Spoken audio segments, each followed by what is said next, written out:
गुरुर्ब्रह्मा गुरुर्विष्णुः गुरुर्देवो महेश्वरः गुरुसाक्षात् परं ब्रह्म तस्मै श्री गुरवे नमः। तस्मै श्री गुरवे नमः। सदाशिवसमारम्भां शङ्कराचार्यमध्यमाम् अस्मदाचार्यपर्यन्तां वन्दे गुरुपरम्पराम्।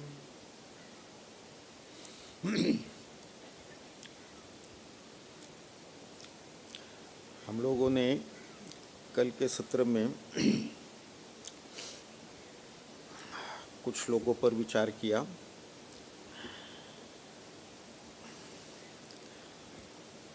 तीसरे श्लोक में ये कहा गया, पश्यैतां पांडुपुत्राणाम आचार्य महतीं चमुं व्यूढ़ां द्रुपदपुत्रेण तव शिष्येण धीमताम्। द्रोणाचार्य सबके आचार्य थे, पांडवों के भी कौरवों के भी। अब दुर्योधन उनको संबोधित करते, आचार्य तो रह गया पीछे। पश्य एताम, देखिए ये पांडवों के पुत्रों की सेना को देखिए, महान महतीम चमुन, बहुत बड़ी सेना है। और फिर व्यूढ़ाम द्रुपद पुत्रेण, एक प्रकार से ताना देते हैं। वो द्रुपद के पुत्र है, उन्होंने कैसी सेना की रचना कर रखी है। कल के सत्र में हमने सुना कथा द्रुपद के जो थे।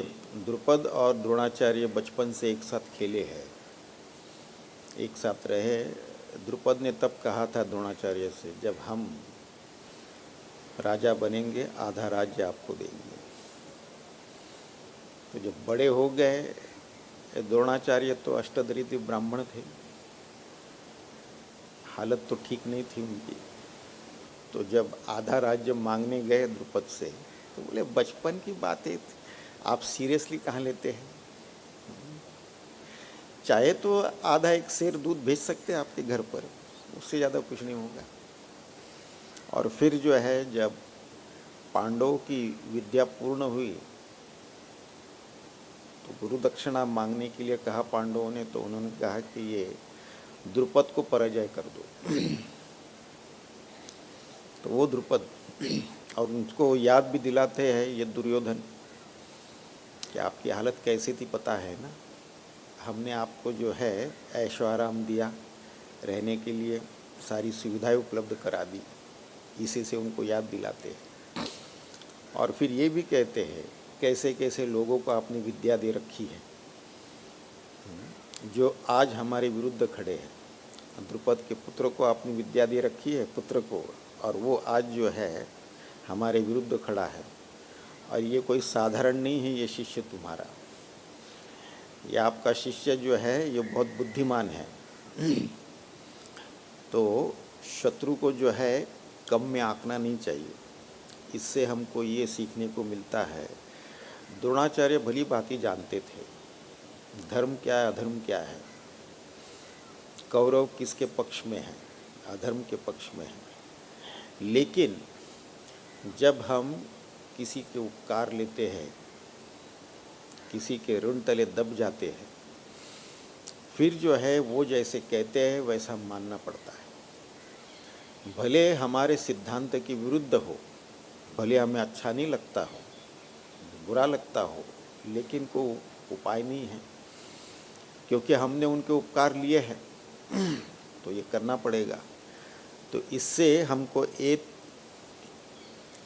ध्यान में रखना चाहिए, ये ज्ञान हमको प्राप्त होता है कि हमेशा जो है जितना हो सके आत्मनिर्भर होना है।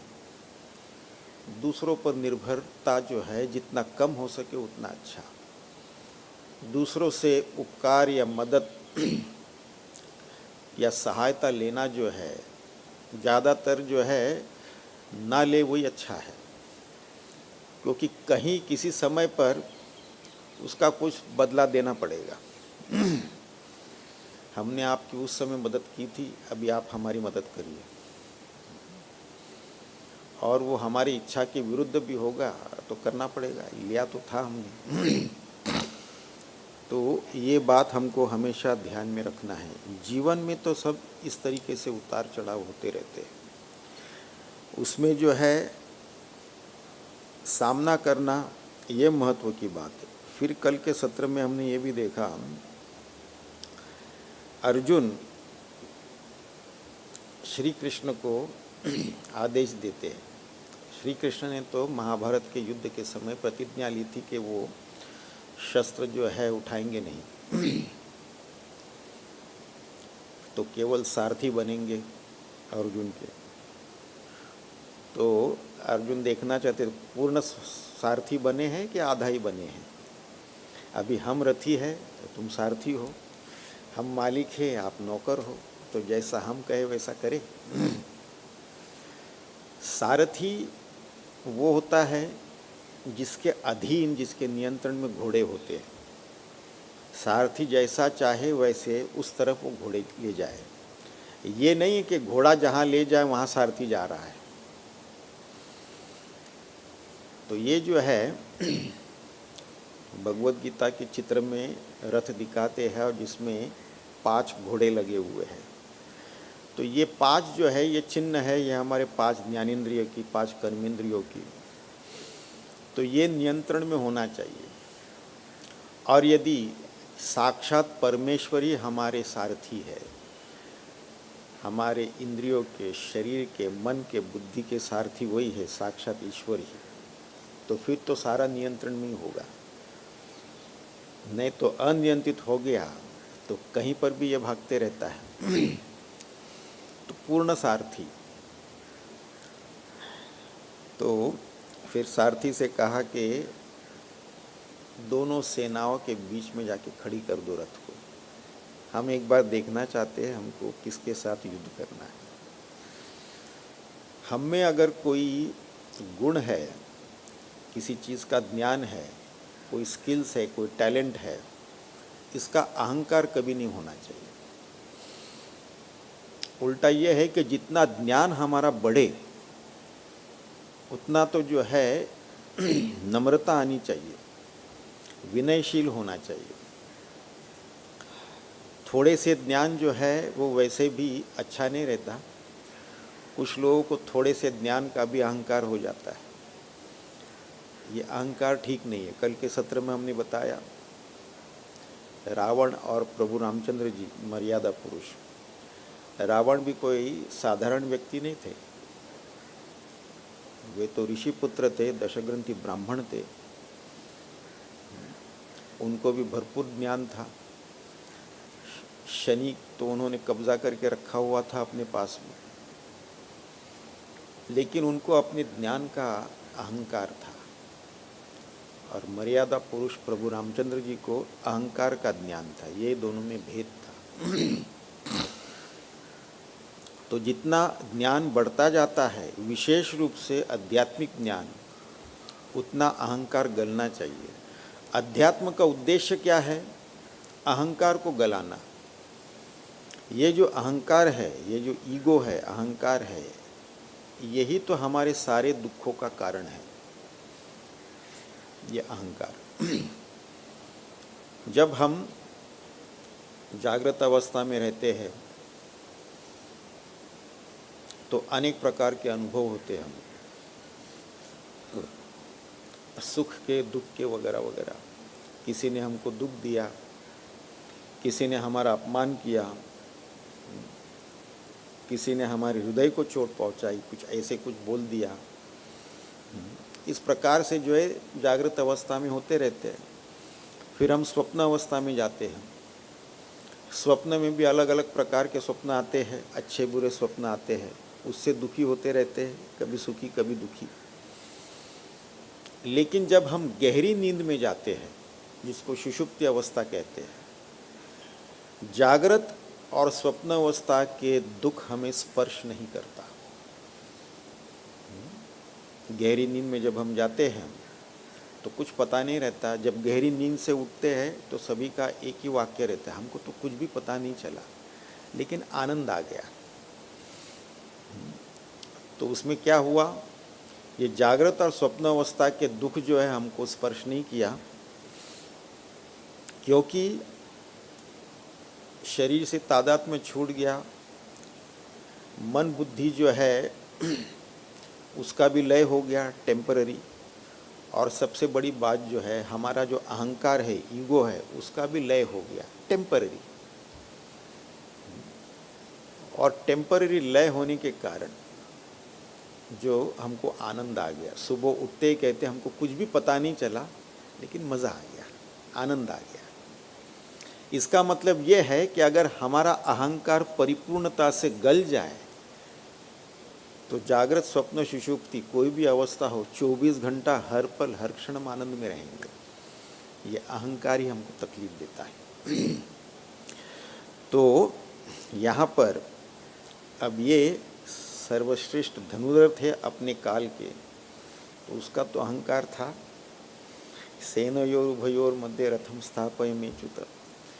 और ये जो है दुर्योधन के दुर्बुद्धि के कारण कौन कौन उनके तरफ से युद्ध करने आए हैं, हम देखना चाहते किसके साथ हमको युद्ध करना है। और फिर भगवान श्री कृष्ण फिर भगवान ही है, ठीक है। रथ लेके जाते हैं, हम वहीं पर खड़े करते हैं, वहाँ से फिर देखिए कौन है सामने। तो जहाँ भीष्म पितामह और द्रोणाचार्य जी थे, उन्हीं के सामने जाके रथ खड़ा कर दिया। ये है आपके सामने, इन्हीं के साथ आपको युद्ध करना है। इनको देखते ही फिर तो हो गया काम। फिर तो जो है अब बात ये है कि क्या अर्जुन को पता नहीं था कि ये लोग जो है सामने वाले खेमे में होंगे, कौरव की तरफ से जो है भीष्म पितामह और द्रोणाचार्य होंगे? इसको पता नहीं था? पता था पूरी थी। लेकिन जब वास्तविकता सामने आती है तो और बात है, एक मन में होता है। जैसे कि कल के सत्र में हमने देखा, जो है परीक्षा में बैठते हैं, परीक्षा आने वाली है सबको पता है, उसके लिए अभ्यास भी करना है ये भी पता है। लेकिन जब कल पर आती है परीक्षा, फिर आज बुखार चढ़ने लगता है, कल परीक्षा है। अभ्यासक्रम भी उनको पता है कि कौन सा विषय का अभ्यास करना है, अभ्यासक्रम भी उनको पूरी तरीके से पता है। उसमें कौन सा आसान है कौन सा कठिन है ये भी पता है। कठिन जो अभ्यासक्रम है उसके ऊपर ज़्यादा समय लगाना है ये भी पता है, वो भी कर रहे हैं। लेकिन जब दिन आता है तो थोड़ा सा टेंशन होने लगता है। तो ये जो है सामने आ गए द्रोणाचार्य और भीष्म पितामह, बोले ये है, इनके साथ ही आपको युद्ध करना है। तो फिर जो है इनको होने लग गया। फिर कहने लग गए सीदंती मम गात्राणी,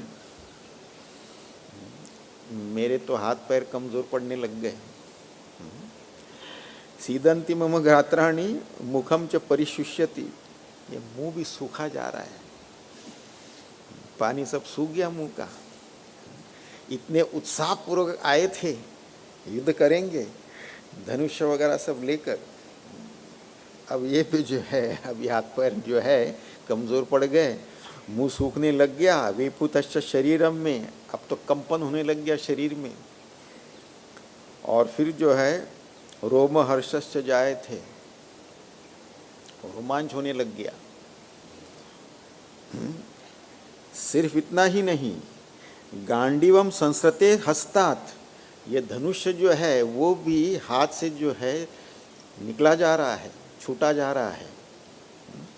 और फिर त्वच एव परिदह्यते, हमारी जो त्वचा है वो जल रहा है।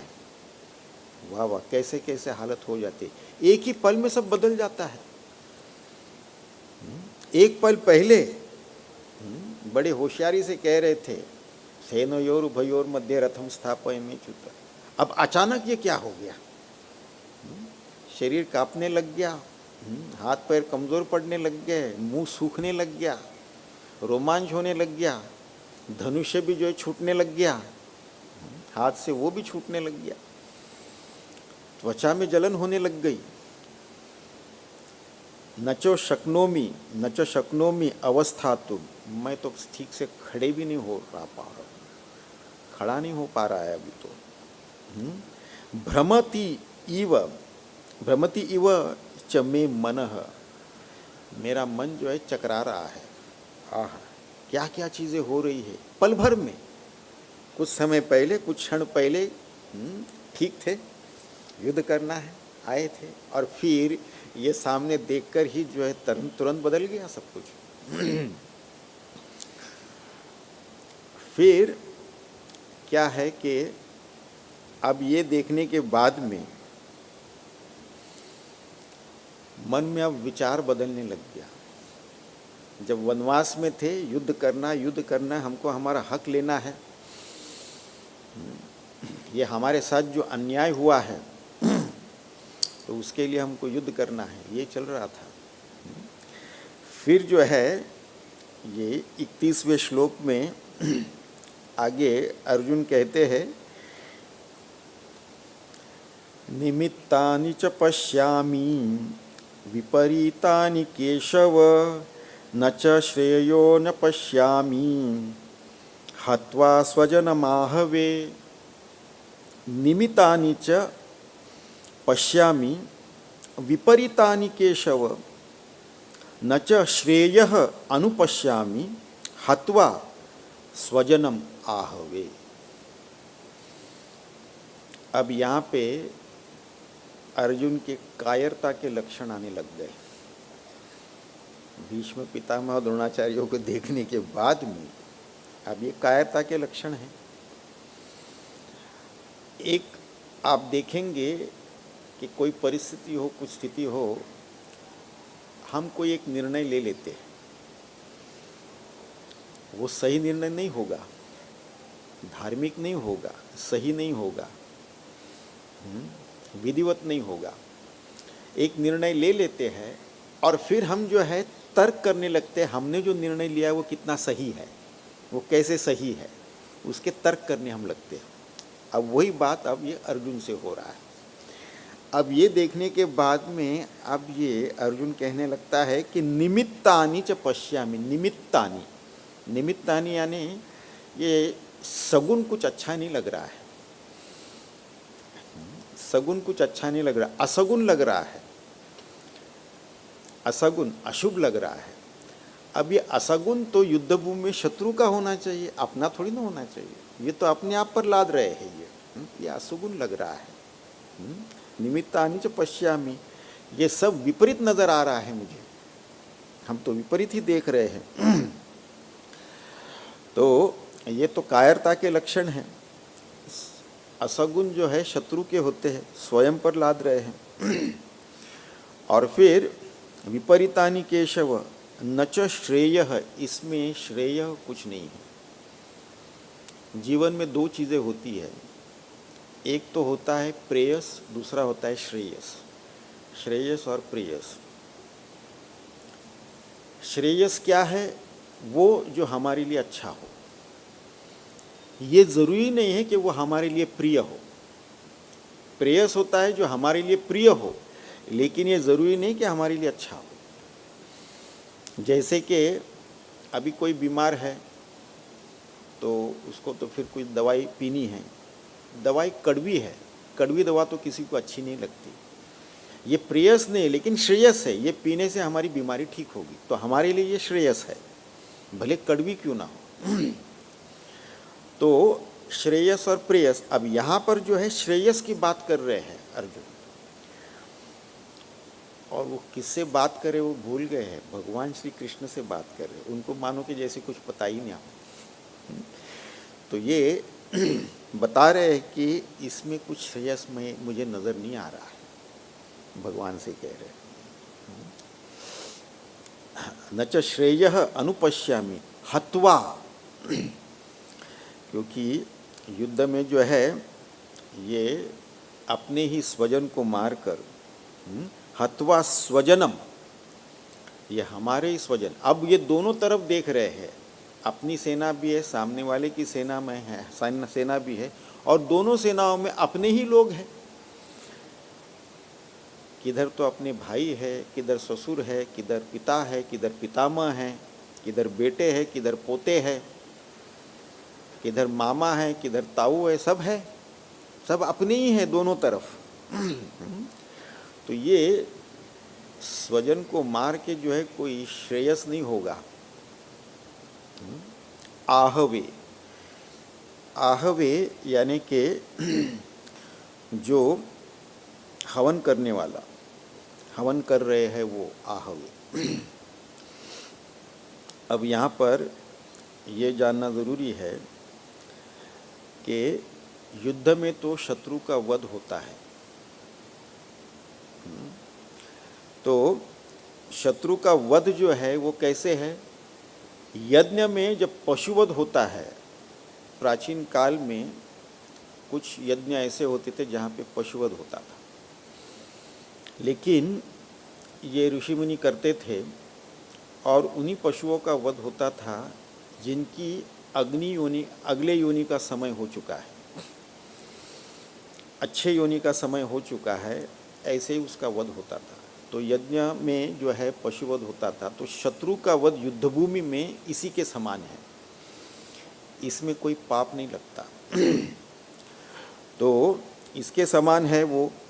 और जैसे कि यज्ञ में पशुवध जब होता है तो वो स्वर्ग की प्राप्ति देता है, इसी प्रकार जो है युद्धभूमि में शत्रु का वध जब होता है, जो शत्रु मरते हैं उसमें, जिसका वध होता है, जो मरता है उसको स्वर्ग की प्राप्ति होती है, क्योंकि वो अपना कर्तव्य कर रहा है। एक क्षत्रिय का कर्तव्य है कि युद्ध भूमि में लड़े, या तो मारे या तो मरे, दो में से एक होता है। तो वो जो मरते हैं युद्ध भूमि में उनको स्वर्ग की प्राप्ति होती है, और जो मारता है युद्ध भूमि में उसको भी मरने के बाद स्वर्ग की प्राप्ति होती है। तो ये यज्ञ के बराबर ही है। तो ये कहते हैं कि हत्वा स्वजनम आहवे।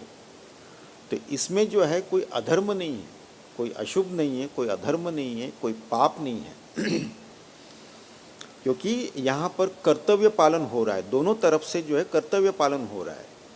जो मारा जा रहा है वो भी अपने कर्तव्य पालन के लिए युद्धभूमि में आया है, और जो मार रहा है वो भी अपने कर्तव्य पालन के लिए ही युद्धभूमि में आया है। तो अपने कर्तव्य पालन में जो है कोई पाप नहीं है, कोई अधर्म नहीं है। तो मारने वाला, मरने वाला भी और मारने वाला भी दोनों को स्वर्ग की प्राप्ति होती है। मारने वाला जो है मरने के बाद में उसको भी स्वर्ग की प्राप्ति होती है। तो वैसे भी यज्ञशाला में जो पशुवध होता है उसके जैसे ही वो यज्ञ करते हैं, उससे भी प्रेयस ही प्राप्त होता है, श्रेयस नहीं। युद्ध भूमि में भी मरने के बाद प्रेयस ही प्राप्त होता है, स्वर्ग की प्राप्ति होती है, श्रेयस नहीं होता। यज्ञ भूमि में भी पशुवध से प्रेयस ही प्राप्त होता है, श्रेयस नहीं प्राप्त होता। तो ये अधार्मिक नहीं है, ये पाप नहीं है अपने स्वजन को जो है युद्ध भूमि में मारना। युद्ध भूमि में सामने जो भी है, फिर स्वजन मित्र वगैरह कोई नहीं रहता, फिर तो केवल शत्रु ही है सामने वाला, और उसी के साथ तो युद्ध कर रहे हैं। वैसे देखा जाए तो धर्म पालन में, धार्मिक पालन में जो है 3 चीज़ें होती है। तो यज्ञ भूमि में पशु याग होता है, युद्ध भूमि में शत्रु का वध होता है, और फिर जो है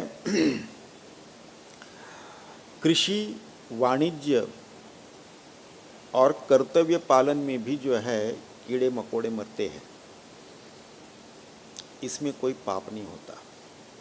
याग हवन में भी, अग्नि में भी कीड़े मकोड़े मरते हैं। ये 5 प्रकार के पाप दूसरे होते हैं। हम सब्जी तरकारी फल लेके आते, उसके धोने में भी कुछ मर जाते हैं। चूल्हा जलाते हैं, वहाँ पर कोई छोटे मोटे कीड़े मकोड़े बैठे, वो भी मरते हैं उसमें। पकाने में, गरम करने में, पानी गरम करते हैं। तो ये जो है, ये अनेक प्रकार के जो पाप होते हैं, इसमें कोई अधर्म नहीं है, ये कोई पाप नहीं माना जाता। तो कृषि, वाणिज्य और कर्तव्य पालन में जो कीड़े मकोड़े मरते हैं, इसमें कोई पाप नहीं लगता। तो ये जानना ज़रूरी है। और फिर यहाँ पर ये कहते कि निमित्तानि च पश्यामि विपरीतानि केशव न च श्रेयः अनुपश्यामि हत्वा स्वजनम आहवे। तो अपने ही लोगों को मार के इसमें तो कोई श्रेयस प्राप्त नहीं होगा। श्रेयस तो यज्ञ भूमि में भी यज्ञ करने से भी श्रेयस प्राप्त नहीं होता, प्रेय ही होता है, स्वर्ग की प्राप्ति होती है। तो स्वर्ग की प्राप्ति तो युद्ध भूमि में भी होगी। तो ये बताने के बाद में अब ये एक के पीछे एक जो है युद्ध न करने का अलग अलग जो है तर्क रखते हैं। फिर कहते हैं कि युद्ध भूमि में इतने सारे लोग मारे जाएंगे दोनों तरफ के, कितने स्त्रियां जो है विधवा हो जाएंगी, कितने बच्चे अनाथ हो जाएंगे। अच्छा, वनवास में जब युद्ध की तैयारी कर रहे थे इसके बारे में सोचा नहीं था, अब सोचने लग गए हो। तो इस तरीके से जो है कुलक्षय प्रणश्यन्ति, कुल का क्षय होगा, फिर जो है कुलधर्म का नाश होगा। कुलधर्माः सनातनः प्रणश्यन्ति धर्मे नष्टे कुलम कृष्णम। फिर तो जो है धर्म का नष्ट होगा, कुल का नष्ट होगा, उसके बाद में जो है अधर्म फैलेगा सब तरफ। तो उसके बाद में जो है प्रदुष्यन्ति कुल स्त्रियः, अधर्म फैलेगा, फिर कुल की स्त्रियां जो है वो दूषित हो जाएगी।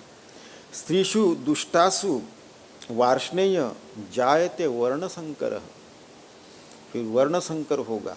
देखो कृष्ण को क्या क्या बात बता रहे हैं अपने अर्जुन महाराज, उनको प्रवचन दे रहे हैं कितना नुकसानदेह है ये, हम कितना बड़ा पाप करने जा रहे हैं। और फिर ये भी कहते हैं आगे चलकर कि इस पाप से हमको बचना है, हम कितना घोर पाप कर रहे हैं, अपने ही लोगों को मारने जा रहे हैं। और फिर ये कहकर शांत हो गए। हमारे सनातन धर्म में ग्रंथ में बताया गया है कि हर एक अध्याय के समाप्ति में एक वाक्य होता है, जिससे कि ये संकेत आता है कि ये अध्याय समाप्त हो गया है। तो ये पहला अध्याय के समाप्ति में भी जो है ये वाक्य आता है, ओम तत्सदिति श्रीमद्भगवद्गीतासु उपनिषत्सु ब्रह्म विद्यायां योगशास्त्रे श्री कृष्णार्जुन संवादे अर्जुन विषाद योगो नाम प्रथमोऽध्यायः।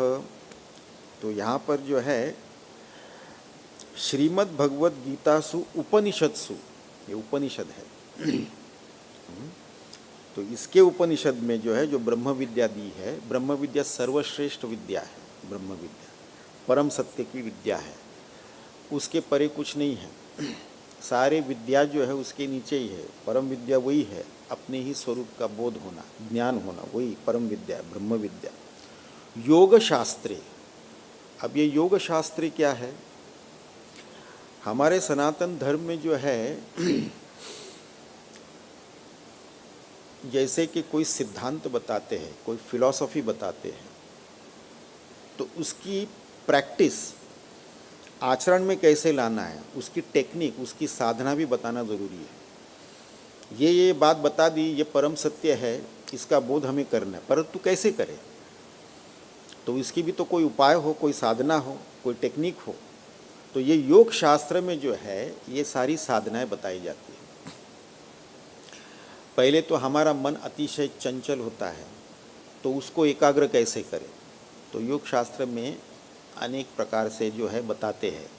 हमारा मन जो है बहुत ही चंचल इसलिए होता है क्योंकि ये कामना आती रहती है हमारे मन में। और फिर कामना क्यों आती है? वो तो वासना के कारण आती है। हमारा जो सबकॉन्शियस माइंड होता है उसमें सारे वासना दबे पड़े हुए हैं, समय समय पर उसमें से ऊपर आते हैं, कॉन्शियस लेवल पे आते हैं, और फिर उसमें से जो है कामना उत्पन्न होती है। एक बार कामना उत्पन्न हो गई हमारे मन में, फिर एक पल भी शांति से बैठने नहीं देता ये। फिर कामना पूर्ति के लिए हम फिर कर्म में पड़ेंगे, फिर भागदौड़ होगी, पैसे खर्च करेंगे, मेहनत मजदूरी करेंगे, कर्म में पड़ेंगे, और फिर जो है उसमें फिर कोई बाधा आ गई तो क्रोध भी आता है। तो ये जो है अब ये कामना कम कैसे करे, कामना कम करने के लिए वासनाओं को घटाना पड़ेगा, फिर वासनाओं को कैसे घटाए, तो उसके लिए कोई साधना होनी चाहिए, तो सारे टेक्निक होनी चाहिए। और जब तक कि मन शांत नहीं होता, एकाग्र नहीं होता, तब तक तो जो है हम परम सत्य के बारे में चिंतन मनन भी नहीं कर सकते, निधिध्यासन नहीं कर सकते, मन को तो एकाग्र पहले करना पड़ेगा। तो ये सारी टेक्निक जो है बताई गई है योग शास्त्र में। तो हमारी जो है प्रैक्टिकल फिलॉसफी है, ये नहीं है कि कहा कुछ है, अच्छा इसकी प्रैक्टिकल में कुछ कर सकते क्या, वो तो बड़ा मुश्किल है। तो फिर क्या लाभ है उसका। फिलॉसफी ऐसे हो जो हम प्रैक्टिस कर सकते हैं, जिसको हम आचरण में ला सकते हैं, तो वो टेक्निक भी बताना ज़रूरी होता है। तो हमारे योग शास्त्र वो टेक्निक बताते हैं, और ये ऐसे साधना है जो हमारे रोज़मर्रा के जीवन में भी जो है उसका लाभ हमें मिलता है। जैसे मन एकाग्र करने के जो है योग शास्त्र में, हठ योग में बताते हैं कि त्राटक का अभ्यास करें आप, ज्योति त्राटक है, तो ज्योति त्राटक जो है उससे मन काफ़ी हद तक एकाग्र हो जाता है। आँखों के लिए भी हमारा अच्छा होता है, दृष्टि भी हमारी जो है अच्छी हो जाती है, मन भी एकाग्र हो जाता है, कंसंट्रेशन लेवल बढ़ता है, विद्यार्थियों के लिए भी अच्छा है। अगर ये ज्योति त्राटक करे तो जो है कम से कम 15-20% का मार्क में फ़र्क पड़ जाता है ज्योति त्राटक करने वाले। 15-20 मार्क नहीं, 15-20% बहुत ज़्यादा है। जिसको 50-60% मिलते, अगर ये ज्योति त्राटक का अभ्यास करे तो उसको तो जो है 75-80% उसका बढ़ जाएगा मार्क। तो सब में ये काम देता है। तो हमारी जो शास्त्र है वो प्रैक्टिकल है, जो हम आचरण में ला सकते हैं, उसका अभ्यास कर सकते हैं और उसका लाभ हम उठा सकते हैं। तो योग शास्त्र, और फिर इसको बताया गया है, ये श्री कृष्ण और अर्जुन के बीच का संवाद है। और अर्जुन विषाद योग, इस अध्याय को अर्जुन विषाद योग कहा गया है। अब विषाद कब योग बन सकता है? विषाद तो एक रोग है, ये तो मानसिक रोग है। तो अर्जुन का विषाद कैसे योग हो सकता है? दुख है, दुख कैसे योग हो सकता है? और इस पर थोड़ा सा विचार करना पड़ेगा। जब किसी के जीवन में दुख आता है, उसका सामना वो व्यक्ति कैसे करता है, ये इस पर निर्भर रहता है कि उसके संस्कार उस पर कैसे पड़े हुए हैं, कौन सा ज्ञान उसने प्राप्त किया है, वगैरह वगैरह, घर का जो है वातावरण कैसे रहा है, उस पर निर्भर होता है कि वो उसका सामना कैसे करता है। कोई जो है कोई आसान तरीका ढूंढ लेते हैं, ये दुख आ गया है, ये तकलीफ़, ये मुश्किल आ गई है, इसको थोड़ी देर के लिए हम भूलना चाहते हैं, तो कोई नशीली पदार्थों का उपयोग कर लेते हैं। कुछ समय के लिए भूल गए, लेकिन कुछ समय के लिए भूलने के बाद में ये नष्ट तो नहीं होता। वो जो तकलीफ़ है, वो जो दुख आया है, वो जो मुश्किल हो रही है अभी जीवन में, वो तो समाप्त नहीं होगा, उसके लिए तो कुछ करना पड़ेगा। ये केवल जो है नशीली पदार्थों का उपयोग करके तो वो तो जाएगा नहीं। तो अगर ऐसा कोई करता है तो फिर विषाद उसके लिए रोग बन गया। लेकिन अगर कोई विषाद आया है, उससे हम और भी उभरते हैं, ऊपर उठते हैं, विवेक बुद्धि से हम विचार करने लगते हैं, तब वो विषाद जो है हमारे लिए योग बन जाता है। अब इसके ऊपर देखिए, एक दो बात बताते हैं। दुख तो सभी के जीवन में आता है। मनुष्य योनि अगर हमने प्राप्त की है तो दुख होगा, क्योंकि हमारे संचित कर्मों में हमने क्या कर रखा है ये हमको पता नहीं है। सकारात्मक नकारात्मक कर्म हमने कर रखे हैं, अच्छे बुरे कर्म हमने कर रखे हैं, उसका फल होगा, उसके हिसाब से सुख दुख के भोग होंगे। तो जब कुछ उसमें से फलित होने लगता है, तब हमको देह मिलता है, कोई योनि मिलती है, मनुष्य योनि और कोई योनि, इस प्रकार से उसको भोगने के लिए। तो ये सारे नकारात्मक कर्म के फल जो है एक ही जीवन में वो फलित नहीं होता, थोड़े से मिश्रण है। प्रकृति भी आखिरी माँ है, जानते हैं कि कोई बर्दाश्त नहीं कर पाएगा सारे दुख के ही जो है बुरे कर्मों का फल एक ही जीवन में दे दे तो बर्दाश्त नहीं कर पाएगा, सहन नहीं कर पाएगा। तो मिश्रित देते हैं, कुछ अच्छे कर्मों का फल, कुछ बुरे कर्मों का फल, तो कभी सुखी है कभी दुखी है, कभी हंस रहे हैं, कभी रो रहे हैं, वैसे ही चलते रहता है। पूरा ही दुख हो तो वो काम नहीं होगा, सहन नहीं होगा। तो अब हमने अपने संचित कर्मों में क्या देख रखा है पता नहीं, तो दुख आते हैं। लेकिन दुख का आना भी ज़रूरी है।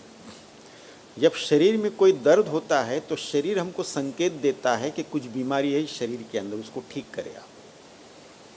तो दर्द का आना इसका संकेत है कि कुछ बीमारी है, इसको ठीक कर लीजिए आप।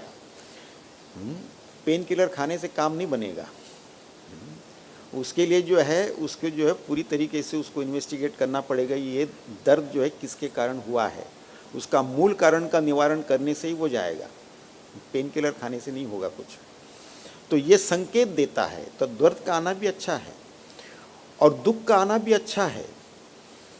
कुछ संत महात्मा कहते हैं कि जब बहुत ज़्यादा दुख जीवन में आता है, समझ लीजिए कि अब हमारा जीवन बहुत ही एक सकारात्मक मोड़ लेगा, अच्छे की तरफ बढ़िया होगा।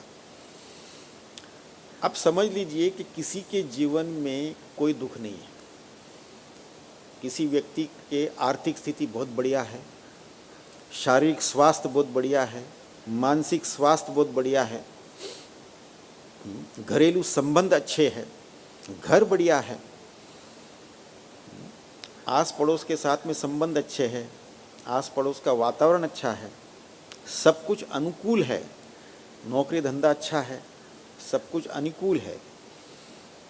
तो फिर ऐसे व्यक्ति के मन में कभी ये प्रश्न आ सकता है क्या, मैं कौन हूँ, कहाँ से आया हूँ, जन्म के पहले क्या मेरा अस्तित्व था, मृत्यु के बाद में क्या मेरा अस्तित्व रहेगा, या मेरा अस्तित्व केवल जन्म और मृत्यु के बीच का है।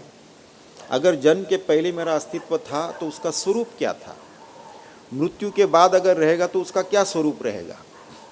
ऐसे प्रश्न ऐसे व्यक्ति के मन में कभी आएंगे? उससे पूछे ऐसे कोई प्रश्न आते हैं क्या? हम ऐसे मूर्ख नहीं, ऐसे मूर्खता के प्रश्न हमारे मन में नहीं आते, नहीं आएंगे, क्योंकि सब कुछ सही चल रहा है, कोई तकलीफ नहीं है, कोई दुख नहीं है, सब बढ़िया चल रहा है। प्रश्न कब आने लगेंगे? जब आर्थिक स्थिति डावाडोल होने लगती है, शारीरिक स्वास्थ्य बिगड़ने लगता है, मानसिक स्वास्थ्य बिगड़ने लगता है, घरेलू संबंध बिगड़ने लगते हैं, घर में 50 मेंटेनेंस की समस्या होने लगती है, आस पड़ोस वालों के साथ संबंध बिगड़ते हैं, वातावरण प्रतिकूल हो जाता है, नौकरी धंधे में कुछ समस्या आने लगते हैं। तब फिर प्रश्न आएंगे, एक के पीछे एक प्रश्न आएंगे। ऐसे जीवन का क्या अर्थ है? भगवान नाम की कोई चीज़ है या नहीं है? भगवान ने सृष्टि बनाई क्यों? बनाई तो बनाई, हमें क्यों बनाया? ये दुख भोगने के लिए बनाया। अच्छा, अब तो प्रश्न आ रहे हैं, पहले पूछे तो ऐसे कोई प्रश्न नहीं आते, हमारे मन में नहीं आएंगे। तो जब इस प्रकार की कोई तकलीफ हो, दुख हो, तब तो ये प्रश्न आते हैं। सब कुछ ठीक ठाक चल रहा तो कोई प्रश्न नहीं आते। तो दुख का होना जरूरी है। फिर पूछेंगे, सृष्टि बनाई तो बनाई, हमको क्यों बनाया? दुख भोगने के लिए बनाया। फिर वो कंडीशंस रखे, शर्तें रखे हैं। अच्छा, शरीर आपको मिला है ना, आप अच्छा करोगे तो स्वर्ग जाओगे, बुरा करोगे तो फिर नर्क जाओगे। हैं, हम तो पहले थे ही नहीं, फिर आप बनाकर फिर हमको शर्तें रख रहे हो, अच्छा करोगे तो स्वर्ग जाओगे, बुरा करोगे तो नर्क जाओगे। ये क्या बात हो गई? चलो एक बात ये शर्त मान भी लिया हो, शरीर दिया जिसमें 50 रोग है, मन दिया जो अतिशय चंचल है, किसी के बस में नहीं है, और बुद्धि से कुछ समझ में नहीं आता। ऐसे तो इम्परफेक्ट उपकरण दे रखे हैं और आप चाहते हैं कि हम हमेशा परफेक्ट काम करें, नहीं तो भोगना पड़ेगा नर्क में। यह अजीब बात है। अगर शरीर देने के पहले हमसे अगर ये कहा जाता कि आपको हम देह दे रहे हैं, उसमें ये सुख के भोग होंगे, उस शरीर से, शरीर मन इंद्रिय प्राण बुद्धि से ये सुख के भोग होंगे, और अमुक अमुक दुख के भोग होंगे। उसके अंदर कुछ दर्द होगा, थोड़े समय के लिए होगा, फिर जाएगा। कुछ दर्द ऐसा होगा, लंबे समय के लिए होगा। कुछ शरीर में दर्द ऐसा होगा, जीवन भर होगा। कभी आप बीच में पड़ेंगे, आपका हाथ पैर कुछ टूटेगा, आपको कई महीनों के लिए बिस्तर लेटना पड़ेगा। आर्थिक स्थिति आपकी अच्छी होगी, लेकिन ये बीमारी आती रहेगी। आप आर्थिक स्थिति अच्छी होगी, बीमारी कोई न होगा, लेकिन आपके जो है परिवार से आपको तकलीफ होगी, आपके बच्चे आपको तकलीफ देंगे। ये सारी बात बताने के बाद में अब आपको हम ये शरीर दे रहे हैं, कौन मूर्ख ये शरीर को स्वीकार करेगा? भले रहने दीजिए आपका शरीर अपने पास में, हमको नहीं चाहिए। ये क्या क्या भोग बता रहे हैं आप। तो हमने ये ले रखा है, अब भोग रहे हैं। तो शुरुआत में अगर हमको कोई बोलते कि ये होगा, ये शरीर आपको ये चाहिए नहीं चाहिए, कौन मूर्ख स्वीकार करेगा? नहीं नहीं नहीं, अब जो ऐसे है वही ठीक है, ये क्यों लेना है हमको। तो बात ये है, जब तक के जीवन में दुख नहीं आते तब तक हम अध्यात्म की ओर मुड़ते भी नहीं हैं। फिर जो है ये दुख क्यों है, संसार में देखते सभी दुखी है, इसके पीछे का कारण क्या है? ये जो है आपके समर्थ रामदास स्वामी महाराष्ट्र के बहुत बड़े संत हो गए, और एक आनंदमयी माँ बंगाल के हो गए। इनका यही कहना है कि जीवन में दुख का आना अच्छा है, और जब यदि बहुत ज़्यादा दुख आते हैं तो समझ लीजिए कि हमारा जीवन जो है अब एक अच्छे मोड़ ले लेगा, जिससे हमारी आध्यात्मिक प्रगति होगी। सब कुछ बढ़िया यदि चल रहा हो तो कोई अध्यात्म के बारे में विचार नहीं करेगा, ये पक्का है। तकलीफ आने लगती है तो फिर वो थोड़ा बहुत जो है मंदिर जाने लगेगा, किसी सत्संग में जाने लगेगा, कुछ जो है ग्रंथ पढ़ने शुरू करेगा, फिर कुछ मंत्र जाप करना शुरू करेगा, कुछ तो करने लगेगा वो। जब तक ये नहीं होता तब तक कुछ नहीं होगा। भगवान बुद्ध, जनक महाराज जैसे विरले होते हैं जो राजमहल में ऐशो आराम में उनका जन्म हुआ, ऐसे विरले होते हैं, फिर भी ये तत्वदर्शी रहे, परम वैरागी रहे, तत्वदर्शी रहे, तो विरला होता है। भगवान बुद्ध, इन्होंने भी जो है ऐशो आराम में अपने दिन गुजारे राजमहल में, लेकिन उन्होंने जब एक वृद्ध व्यक्ति को देखा, एक बीमार व्यक्ति को देखा, एक मृतदेह को देखा और एक सन्यासी को देखा, तब उनमें विवेक जागृत हो गया। क्योंकि जीवन पूरा राजमहल में बिताया उन्होंने। फिर जो है एक दिन उन्होंने, क्योंकि उनकी भविष्यवाणी हुई थी, जब ये जन्म हुआ था इनका, भविष्यवाणी हो गई थी कि ये बालक जो है, ये शिशु जो है, अगर किसी दुख को देख लेगा तो ये बहुत बड़ा महात्मा बनेगा। और इनके पिता राजा शुद्धोदन ये नहीं चाहते थे कि हमारा बेटा कोई महात्मा बने, ये चाहते थे कि हमारे बाद ये राज्य संभाले और राज का और विस्तार करे। तो दुख देखे नहीं, इसलिए उनको राजमहल में ऐशो आराम में रखा गया। एक दिन, अब कब तक ऐशो आराम में राजमहल में रखते, उनका विवाह भी हो गया, फिर भी उन्होंने राज्य देखा नहीं था। एक दिन अपने पिता से कह ही दिए, हमने तो आज तक ये राज्य देखा नहीं है, देखना चाहते हैं। तो पिताजी ने जो है जिस मार्ग से जाना है उस मार्ग से कोई दुखद घटना इनके नज़र में न पड़े, इसकी जो है उन्होंने योजना बनाई। लेकिन होने को कौन टालता है। जब ये निकले वहाँ से तो उन्होंने एक वृद्ध को देखा, तो अपने सारथी से पूछा ये क्या है। बोले कि वृद्ध है, क्या मैं भी वृद्ध हो जाऊँगा। बोले हो जाओगे। एक बीमार को देखा, ये क्या, ये तो बीमार है, क्या मैं भी बीमार पड़ूंगा। ये तुम भी पड़ोगे बीमार। और एक मृतदेह को देखा और पूछे ये क्या है, ये तो मर गया, क्या मैं भी मरूंगा। बोले तुम भी मरोगे। और एक सन्यासी को जाते हुए देखा, ये क्या है। बोले ये सन्यासी है। इन्होंने क्या किया, नहीं इन्होंने जो है संसार को त्याग के ये जो है अमृत तत्व के लिए जा रहे हैं, परमानंद के लिए जा रहे हैं। तो बोले अच्छा, तो सबकी यही होनी है हालत, वृद्धावस्था, बीमारी और मृत्यु। तो मैं राजमहल में बैठ के क्या कर रहा हूँ, मुझे भी जो है इस सन्यासी की तरह जाना चाहिए, अमृत तत्व की खोज में, परमानंद की खोज में जाना चाहिए। तो उन्होंने जो है राजमहल त्याग दिया, उसी समय अपना वस्त्र जो है सारथी को दे दिया, सारथी का वस्त्र पहन करके निकल गए। तो भगवान बुद्ध ने दुख को भोगा नहीं था, केवल उसको देखा था, और देखने से ही विवेक बुद्धि जागृत हो गई। तो जब तक कि ये नहीं होता, विषाद नहीं होता, तब उनके लिए विषाद जो है योग बन गया, रोग नहीं बना। तो अनुभव करने के बाद में उसको योग बनना चाहिए। तो विषाद योग, तो अर्जुन विषाद योग, अर्जुन का विषाद भी योग बनेगा। क्यों? क्योंकि इनको जो है, इनको मानसिक रोग हो गया है, और इनकी काउंसलिंग कौन करेगा? सर्वश्रेष्ठ साइकेट्रिस्ट और साइकोलॉजिस्ट भगवान श्री कृष्ण, ये इनकी काउंसलिंग करेंगे। तो इसके लिए इनका विषाद योग में परिवर्तित होगा, रोग नहीं होगा। तो ये बात बताने के बाद में अब हम दूसरे अध्याय की ओर बढ़ते हैं। अब ये सब सुनने के बाद में, अर्जुन पुराण सुनने के बाद, अब श्री कृष्ण जो है कहने लगते हैं, शुरुआत करते हैं। अब उनकी काउंसलिंग शुरू हो रही है, इस अध्याय से शुरू हो जाता है। तो वेदांत की पद्धति यही है कि सर्वप्रथम सर्वोच्च ज्ञान दिया जाता है, ये उसकी पद्धति है। क्योंकि एक गुरु के पास में अनेक शिष्य होते हैं, कोई उत्तम अधिकारी, अति उत्तम अधिकारी, उत्तम अधिकारी, मध्यम अधिकारी, अधम अधिकारी, कोई साधक है, कोई जिज्ञासु है, ऐसे अलग अलग है। तो कोई अति उत्तम या उत्तम अधिकारी बैठा हो, तो अगर शुरुआत से ये प्रकरण ग्रंथों से शुरू करेंगे तो उसको प्रतीक्षा करनी पड़ेगी। तो उसको तो जो है एक ही वाक्य बोल देते हैं, तत्वमसि, उसको तुरंत ही जो है अहम ब्रह्मास्मि का बोध हो जाता है, चले जाता है, उसको प्रतीक्षा करने की आवश्यकता नहीं है।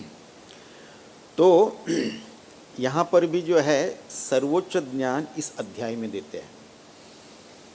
आगे फिर चलकर अनेक अनेक जो है अध्याय आएंगे। तो सबसे पहले भगवान अभी ट्रीटमेंट शुरू करते हैं इनको।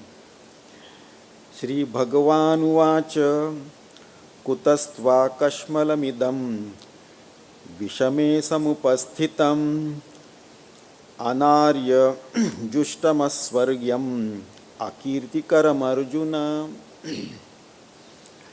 श्री भगवान उवाच कुतः त्वा कश्मलम इदं विषमे सम उपस्थितम् अनार्य अजुष्टम अस्वर्ग्यम अकीर्तिकरम अर्जुन। अब भगवान कहते हैं ये कश्मल कहाँ से आ गया? कुतः त्वा कश्मलमिदं, ये कश्मल कहाँ से आ गया भाई?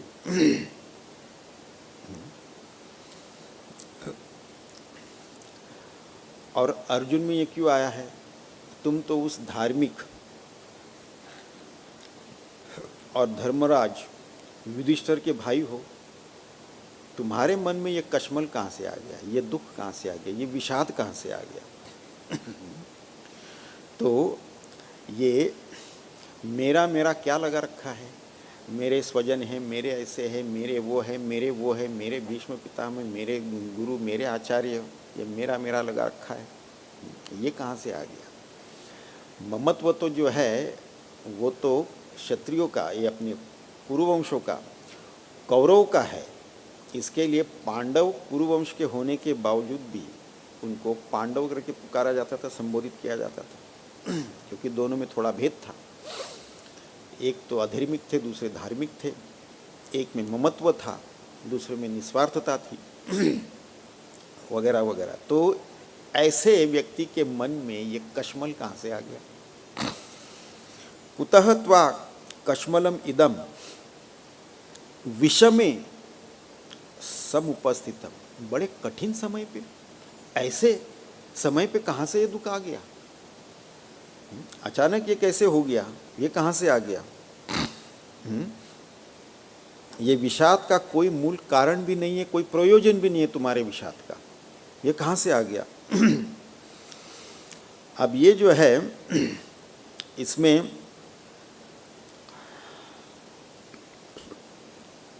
एक दो बातें आती हैं। ऐसे कई घटनाएं जो है जीवन में आते हैं।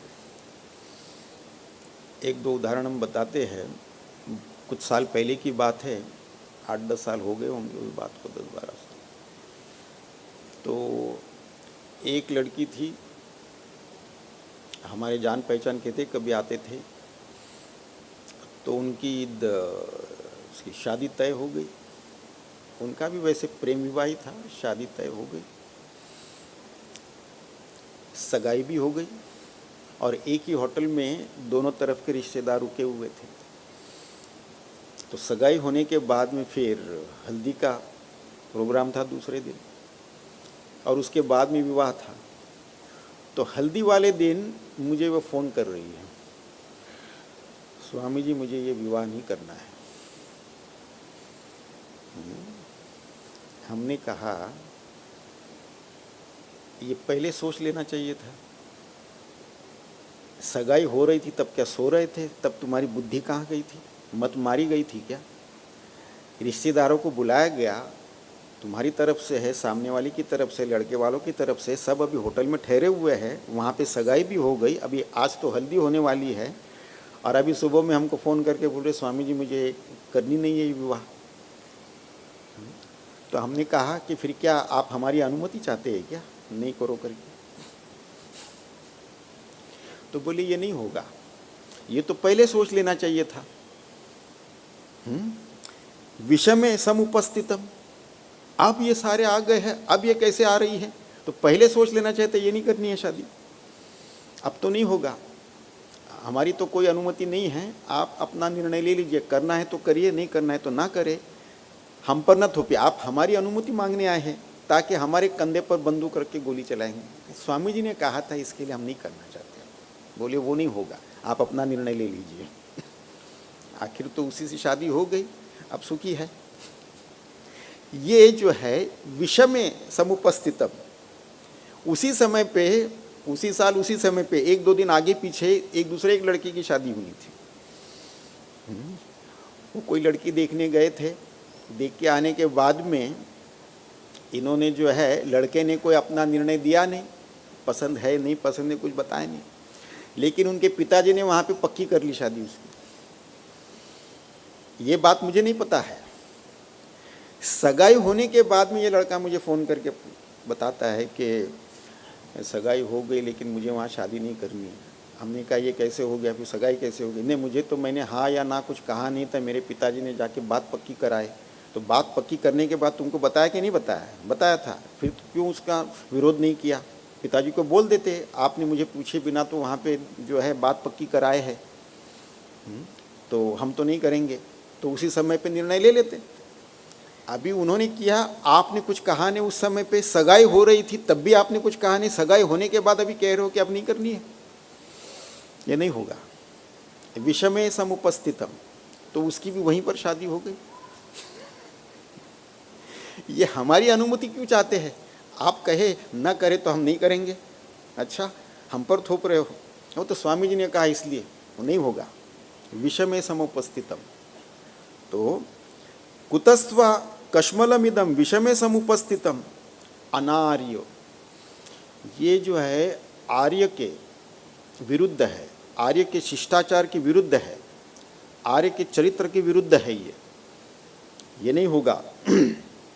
तो ये ठीक नहीं है। और ऊपर से जो है अस्वर्ग्यम, अनार्य जुष्टम अस्वर्ग्यम, इससे कोई स्वर्ग की प्राप्ति नहीं होगी। आप यदि युद्ध नहीं करेंगे, इससे कोई स्वर्ग की प्राप्ति नहीं होगी। और अकीर्तिकरम, इससे कोई कीर्ति भी नहीं होगा। अब यहाँ पर एक बात बताते हैं कि ये क्षत्रिय का नहीं है, क्षत्रियों का काम नहीं है ये युद्ध भूमि से भागना। तो ये अनार्य है, ये शिष्टाचार के विरुद्ध है, और इससे स्वर्ग की प्राप्ति भी नहीं होगी, क्योंकि क्षत्रिय का काम है युद्ध भूमि पर लड़ना, ये उनका कर्तव्य है। वहाँ पे विजय प्राप्त होगा या पराजय होगा, जो भी कुछ होगा, वहाँ पे जय प्राप्त करके आएंगे या वहाँ पे जो है मृत्यु होगी, जो कुछ भी होगा वही उनकी जो है कर्मभूमि है। तो इससे स्वर्ग की प्राप्ति भी नहीं होगी। और यदि तुम समझते हो कि हमने युद्ध को रोक लिया इतने सारे लोगों की जान बचा ली, इतने सारे स्त्रियों को जो विधवा होने से बचा लिया, इतने सारे बच्चों को जो है ये अनाथ होने से बचा लिया, तो हमारी बड़ी कीर्ति होगी, वो भी नहीं होगा। उल्टा जो है कई सालों तक आपकी ये अकीर्ति का जो है लोग कहते रहेंगे। तो अगर ये समझ रहे हो तो ये आप गलत फहमी में हो। ये जो है ये ठीक नहीं है। तो ना ये जो है आर्य के शिष्ट के विरुद्ध है, ये तो उसके साथ नहीं है। तो शिष्टानुमोदित न होने के कारण जो है ये कोई मोक्ष का साधन नहीं है। तुम जो चाहते हो ये कोई मोक्ष का साधन नहीं है, ये है। और उसके बाद में जो है ये तो शास्त्रोक्त भी नहीं है, ये विहित भी नहीं है, शास्त्रोक्त भी नहीं है। इसके लिए जो है ये स्वर्ग का प्रापक भी नहीं है, ये स्वर्ग से इसकी प्राप्ति नहीं हो सकती, ये जो तुम करना चाहते हो। तो और ये लोक विरुद्ध है, लोक विरुद्ध होने के कारण ये कीर्तिकारक भी नहीं है, अकीर्ति होगा। तो ये जो तुम्हारे मन में जागृत हुआ है ये ठीक नहीं है। ये कुतः त्वा कश्मलम इदम विषमे समुपस्थितम, ऐसे समय पे ये कैसे हो गया। और ये सारे जो है ये आर्य के विरुद्ध है, स्वर्ग प्राप्ति के विरुद्ध है, कीर्ति के विरुद्ध है। तुमको अगर ये लगता हो कि तुमको कीर्ति मिलेगी, ये नहीं मिलेगा। तुम्हारी अकीर्ति का लोग चर्चा करेंगे कई सालों तक। अब ये काउंसलिंग चल रही है श्री कृष्ण की।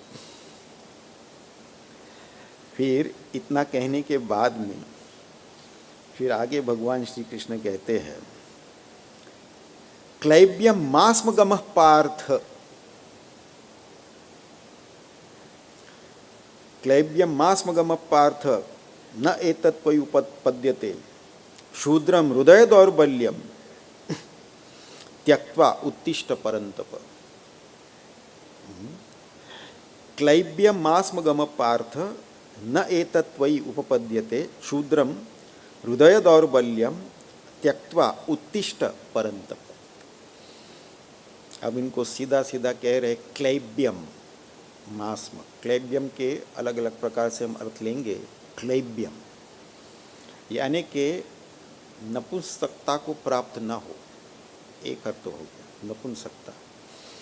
तो ये कहकर भगवान श्री कृष्ण अर्जुन को याद दिला रहे हैं, क्या जो अज्ञातवास में जो बृहन्नलिका का वेश रूप धारण किया हुआ था अब भी उसी वेश में हो गया। क्लैब्यम नपुंसकता को प्राप्त न हो। अर्जुन को ये स्त्री का रूप धारण करने में आसान था, क्योंकि उसके घुंघराले बाल थे, घने घुंघराले बाल थे, काले लंबे। इसके लिए उसको गुड़ाकेश कहते थे। गुड़ाकेश का अर्थ और भी है, गुड़ाका यानी निद्रा को कहते गुड़ाका। तो गुड़ाकेश जिन्होंने निद्रा पर जय प्राप्त किया हो वो गुड़ाकेश। वनवास में थे तो बोले नींद में तो समय जो है व्यर्थ गंवाना नहीं है, बहुत कुछ काम करना है। ये जो है शस्त्र वगैरह जमा करने हैं, दूसरे राजाओं के साथ में मैत्री संबंध बनाना है, युद्ध की तैयारी करनी है। नींद लेने का क्या मतलब है। तो ये गुड़ाकेश जिन्होंने निद्रा पर विजय प्राप्त किया हो। तो क्लैब्यम, क्या आप उस रूप में अभी भी हो क्या, बृहन्नलिका के रूप में जो अज्ञातवास में थे। क्लैब्यम मास्म गमः, इसके साथ में जो है क्लिब। क्लिब क्या है इसके ऊपर हम अगले सत्र में चर्चा करेंगे।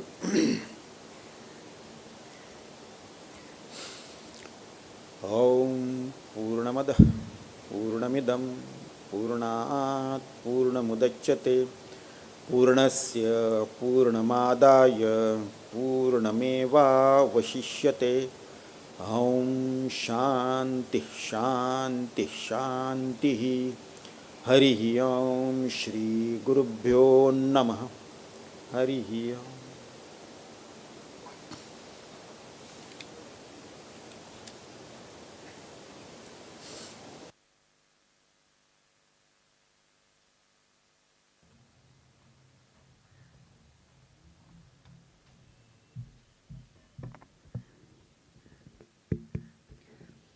KJ Somaya Trust सोमया संस्कृति विहार और सोमया विद्या विहार की ओर से परम पूज्य स्वामी जी श्री अवधूतानंद जी को सत सत प्रणाम और उनका शुक्रिया करते हैं कि स्वामी जी ने अपनी मधुर वाणी से हमारा कृतार्थ किया।